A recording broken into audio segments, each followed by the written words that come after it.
My name's Paul Horne, this is Jessica Page. We're from a small company called IPM Technologies based just out of Melbourne, and we're here to talk about controlling pests using integrated pest management. IPM Technologies has been established for over 26 years and we've been helping farmers and agronomists implement it in commercial crops.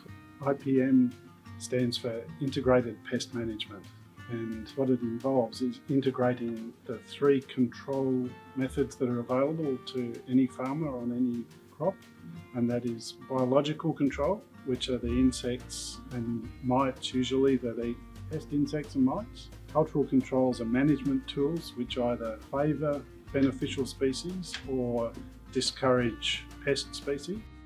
And the third option is the use of pesticides. And so to integrate those, the key part is to avoid broad spectrum insecticides and use selective insecticides which impact the pest but not the beneficial species. IPM means the three different control measures, and insecticides are one of those three measures. The main thing is, where possible, to use selective insecticides which will kill the pest but not beneficial species, especially the beneficial species that are relevant in that crop at that time. So there's a range of selective insecticides. In horticulture, this is much more well developed than in broadacre, but there's certainly options for farmers to use in a range of crops.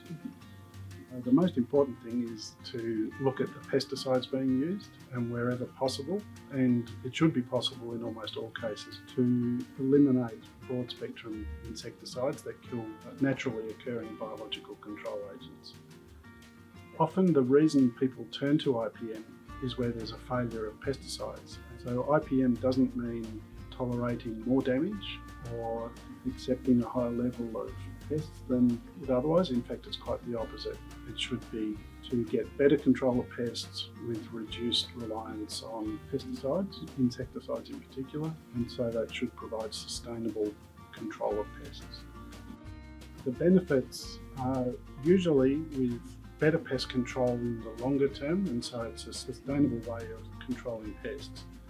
If it means using more expensive insecticides in the short term, it may be more expensive in a particular crop, but when you look at the overall rotation over several years, the cost benefit should be there because you're not applying control measures that were perhaps previously routine and done every year, no matter what. So a more expensive insecticide used once in a rotation of 3 or 4 years could certainly be worthwhile.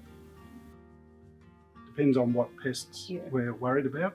So there's establishment pests, and so for things like canola, they're of particular importance. So looking for slugs, red-legged earthmite, earwigs, things like that, we'd want to check probably just before the crop is established, or even the year before, to see what the population levels are like.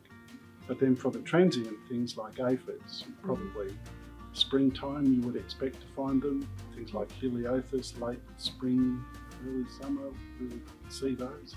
So the monitoring should be appropriate for the time that the pest is present.